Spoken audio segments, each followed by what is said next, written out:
Las demostraciones o evidencias proféticas de la divinidad de Jesús se siguen sumando. Juan aporta pruebas más que convincentes de que Jesús es realmente quien dice ser. ¿Quieres conocer más las profecías mesiánicas? Quédate allí y disfruta de este maravilloso contenido. Saludos y bienvenido. Presentamos Lecciones de Escuela Sabática 2024. Cuarto trimestre. Temas en el Evangelio de Juan. Lección 8. El cumplimiento de las profecías del Antiguo Testamento. Dale me gusta, comparte el repaso de la lección. Recuerda suscribirte para más contenido, y déjanos tu comentario de la escuela sabática. Señales, obras y prodigios. Razones para aceptar a Jesús como el Cristo. Además de los milagros específicos que Juan utilizó para señalar a Jesús como el Mesías, el evangelista también registró el debate más amplio acerca de las señales, las obras y los prodigios hechos por Cristo. Las señales y los prodigios no eran en sí mismos la demostración de su mesianismo, pues muchos profetas, incluso falsos, también hacían presuntamente milagros. Juan no registró las señales solo porque destacaban a un gran hacedor de milagros. Las señales que Juan registró tenían el propósito específico de demostrar que Jesús era el Mesías y que provenía de Dios Padre. Lee Juan 5:17, 20 y 36 al 38. ¿Cómo describen estos versículos la relación entre Jesús y Dios el Padre, especialmente en el contexto de las señales? El Padre hasta ahora trabaja y yo trabajo. Porque el Padre ama al Hijo, y le muestra todas las cosas que Él hace. Las mismas obras que yo hago, dan testimonio de mí, que el Padre me ha enviado. El Padre que me envió ha dado testimonio de mí. Estos pasajes dejan al descubierto la estrecha relación que tienen Dios el Padre y Jesús. Por lo tanto, Jesús utilizó las señales para mostrar esa estrecha relación con el Padre. Los dos eran uno. Las obras demostraban que el Padre está en mí y yo en el Padre, Juan 10:38. 14:10 y 11. El propósito de la venida de Jesús era hacer las obras de aquel que lo envió, para que esas obras demostraran al mundo la procedencia divina de Cristo. Es decir, vino a hacer la obra que el Padre le había encomendado, y las obras que hizo fueron un claro testimonio de que él procedía del Padre. Los líderes religiosos le preguntaron a Jesús, ¿hasta cuándo nos vas a tener en suspenso? Si tú eres el Cristo, dínoslo abiertamente. Respondió Jesús, se lo he dicho, y no creen. Las obras que yo hago en nombre de mi Padre testifican de mí, Juan 10:24 y 25. Si Jesús hubiera dicho directamente que era el Mesías, los líderes religiosos, siempre ávidos por encontrar alguna forma de entramparlo, se habrían abalanzado sobre él.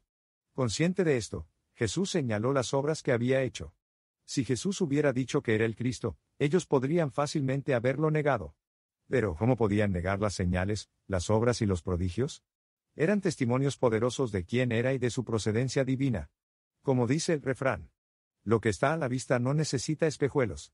Muchas veces no es necesario decir que somos cristianos, nuestras obras, nuestra forma de manejarnos y nuestro proceder nos delata. Y aún más, la gente puede refutar nuestro mensaje, pero nunca podrán refutar el testimonio de una vida transformada por la gracia de Dios. Las personas están muy atentas a nuestras vidas, siempre buscando algo para cuestionar, mas sin embargo, el plan de Dios es que no encuentren nada malo, sino lo bueno que el cielo ha puesto en nosotros. Evidencias de las Escrituras. Además de los milagros y los testimonios específicos que Juan utilizó para señalar a Jesús como el Mesías, el evangelista también apeló a la autoridad del Antiguo Testamento y a sus profecías que anunciaban la obra de Cristo. El Antiguo Testamento es fundamental no solo para el Evangelio de Juan, sino para todo el Nuevo Testamento. El fundamento presentado por Jesús en favor de quién era, de dónde vino, qué hizo y qué haría fueron las Escrituras, el Antiguo Testamento, en el caso del Evangelio de Juan. Si Jesús citó el Antiguo Testamento, con toda su autoridad, ¿quiénes somos nosotros para no hacer lo mismo? Resulta triste que hoy hayan personas que no le den ninguna importancia al Antiguo Testamento y a pesar de ello sigan creyendo en Jesús. Lee Juan 5:39, 40, 46 y 47. ¿Qué aprendemos aquí acerca de la actitud de Jesús hacia la autoridad de las Escrituras? Escudriñad las Escrituras, porque a vosotros os parece que en ellas tenéis la vida eterna, y ellas son las que dan testimonio de mí, y no queréis venir a mí para que tengáis vida. Les sigue diciendo. Porque si creyeseis a Moisés, me creeríais a mí, porque de mí escribió él. Pero si no creéis a sus escritos, ¿cómo creeréis a mis palabras? A lo largo de los Evangelios, Jesús señala reiteradamente la autoridad de la Escritura como testigo clave en favor de él. Por ejemplo, utiliza a menudo acontecimientos del Antiguo Testamento para señalarse a sí mismo y lo que hace. Un ejemplo de ello es su alusión al evento registrado en Números 21, 5 al 9, como Moisés levantó la serpiente en el desierto, así es necesario que el Hijo del Hombre sea levantado, Juan 3, 14. Aquí, Jesús no solo se refiere al incidente histórico, sino además, al utilizarlo para señalarse a sí mismo, nos da la interpretación autorizada de lo que aquel evento histórico pretendía transmitir. Jesús no es el único que usa el Antiguo Testamento para establecer este fundamento. Al comienzo del Evangelio de Juan, Felipe dice, hemos hallado a aquel de quien escribió Moisés en la ley, y también los profetas, a Jesús, el hijo de José, de Nazaret, Juan 1:45. ¿Cuáles son las fuerzas que, sutil o abiertamente, operan hoy tratando de socavar nuestra fe en la autoridad de la Biblia? Tal vez confías demasiado en la interpretación de otros. Tal vez te dejas guiar por lo que dice tu pastor o por lo que dicen los eruditos modernos. Cuidado, nuestra salvación no puede depender de los que otros digan. Abramos nuestra Biblia y dejémonos guiar por un escrito está.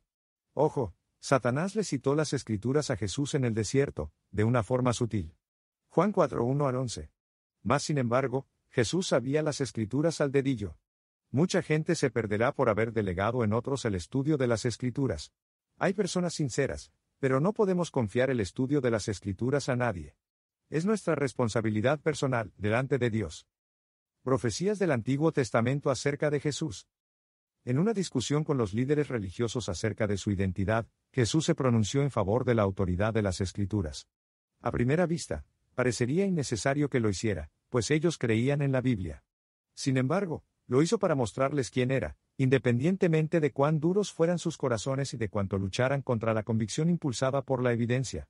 Por su parte, Juan registra muchas citas directas y alusiones al Antiguo Testamento que señalan a Jesús como el cumplimiento de las promesas mesiánicas bíblicas. El Antiguo Testamento tiene cientos de profecías y alusiones referidas a Cristo, que se cumplieron en la vida y ministerio de Jesús. Juan menciona algunas de ellas. Juan 2:23 cita Isaías 43. Para referirse a la obra de su predecesor. Juan 2:17 cita a Salmo 69:9. Para contar el celo de Jesús al expulsar a los mercaderes del templo. Juan 7:38 cita a Jeremías 2:13. Para representar la provisión del agua viva. Juan 7:42 cita a Miqueas 5:2. Para describir al nacimiento en Belén. Juan 12:13 cita a Salmo 118:26. Para reseñar la salutación de la multitud al entrar en Jerusalén. Juan 12:14 al 15 cita a Zacarías 9:9. Se refiere a la entrada triunfal en Jerusalén. Juan 13:18 cita a Salmo 41:9. Para mencionar la traición de un amigo. Juan 19:24 cita a Salmo 22:18. Para reseñar a los soldados cuando se reparten las ropas de Jesús. Juan 19:28 cita a Salmo 69:20 al 21. Para narrar la sed durante la crucifixión. Juan 19:36 cita a Números 9:12. Para contar que no se quiebra ningún hueso en su muerte. Juan 19:37 cita a Zacarías 12:10. Para describir que fue traspasado por una lanza. Juan 20:9 cita a Salmo 16:10. Para contar la resurrección. No solo Juan, sino también Pedro, Pablo, Mateo, Marcos, Lucas y todos los escritores del Nuevo Testamento subrayan una y otra vez, bajo la inspiración del Espíritu Santo, cómo la vida, la muerte, la resurrección y la ascensión de Jesús de Nazaret al trono de Dios son el cumplimiento de las profecías del Antiguo Testamento. ¿Te das cuenta de cuán relevante es el Antiguo Testamento? Dios espera que el fundamento de nuestra fe sea toda la Escritura, no una parte de ella, para conocer el plan de salvación. También será nuestra salvaguardia para desenmascarar los engaños del enemigo. Es nuestro deber conocer toda la Escritura, tanto el Antiguo como el Nuevo Testamento. ¿Cuán firmemente arraigado estás en lo que crees? Si alguien te preguntara por qué crees en Jesús como el Mesías, ¿qué respuestas darías y a dónde estarías dispuesto a ir en defensa de tu fe? Razones para rechazar a Jesús como el Cristo. Ser de abajo y no de arriba. En nuestro estudio del Evangelio de Juan, hemos visto hasta aquí a Juan demostrar que Jesús es el Mesías prometido, a quien el pueblo judío había estado esperando con tanto anhelo. Sin embargo, muchos de los líderes religiosos, los guías espirituales del pueblo, eran sus mayores enemigos. ¿Será que hoy también hay dirigentes religiosos perdidos, y llevando otros por el camino de la perdición? ¿No será que nosotros estamos corriendo el riesgo de perder la salvación, por depositar nuestra confianza en esos líderes y no en la palabra de Dios? ¿Por qué los dirigentes religiosos rechazaron a Jesús? Primero, no conocían al Padre. Juan 8:19, 27 y 55. Profesaban creer en Dios, pero tenían solo un conocimiento teórico de él. Estaban tan atrapados en sus propias tradiciones y filosofías que lo rechazaron aún teniéndolo delante, y a pesar de los hechos, y las palabras de Jesús que revelaban al Padre. Segundo, eran de abajo. Juan 8:23. Pensaban en las cosas terrenales, no en las celestiales. No eran espirituales. Solo tenían apariencia de piedad. Segunda de Timoteo 3:5. Pero eso era todo. Eran piadosos por fuera pero incrédulos por dentro. Esto no era nada nuevo. Este pueblo se me acerca con su boca y con sus labios me honra, pero su corazón está lejos de mí, y su temor hacia mí fue enseñado por mandato de hombres. Isaías 29:13. Tercero, habían puesto sus tradiciones por encima de la palabra de Dios. Mateo 15:3. Cuarto, se aferraban a la letra de la ley y la desposeían de su significado espiritual. Romanos 2:27, Mateo 5:20 al 22. Quinto, llegaron a pensar que el mero conocimiento de las Escrituras podía salvarles. Juan 5:39. Mas rechazaron a aquel que había venido a salvarlos. Sexto, creían en Moisés, pero no aceptaban que lo anunciado por el profeta había llegado y estaba delante de ellos. Juan 5:46. Séptimo, se habían olvidado de la misericordia. Mateo 23:23. Ay de vosotros, escribas y fariseos, hipócritas, porque diezmáis la menta y el eneldo y el comino, y dejáis lo más importante de la ley, la justicia, la misericordia y la fe. Esto era necesario hacer, sin dejar de hacer aquello. Cristo dio a los dirigentes abundantes evidencias de que Él era el Mesías.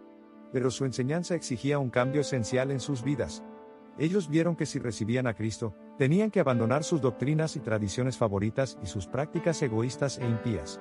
El desprecio de los líderes religiosos hacia la verdad los condujo a cerrar deliberadamente sus ojos, y a cegar sus corazones contra ella para no ver la luz proveniente del cielo. Quizás las ideas preconcebidas están impidiendo que abramos nuestro corazón a la verdad. Tal vez estás en una iglesia porque te sientes bien allí, pero no se trata de eso. Se trata de dejarnos guiar por la palabra de Dios, y conocer la verdad por nuestra propia cuenta. Para ello no hay que estudiar teología. Cuando conocemos la verdad, el pastor no tiene que andar detrás de nosotros vigilándonos, para ver quién nos visita de otra iglesia. No tendrán que ponernos en disciplina porque fuimos invitados a algún programa cristiano que no es de nuestra iglesia. Es tiempo de conocer la verdad por nuestra propia cuenta. Es tan simple como abrir la palabra de Dios en casa con sinceridad de corazón, y abrir nuestro corazón a Jesús. Señor, no me quiero perder, quiero conocerte a través de tu palabra. Y conoceréis la verdad, y la verdad os hará libres. Dios te bendiga.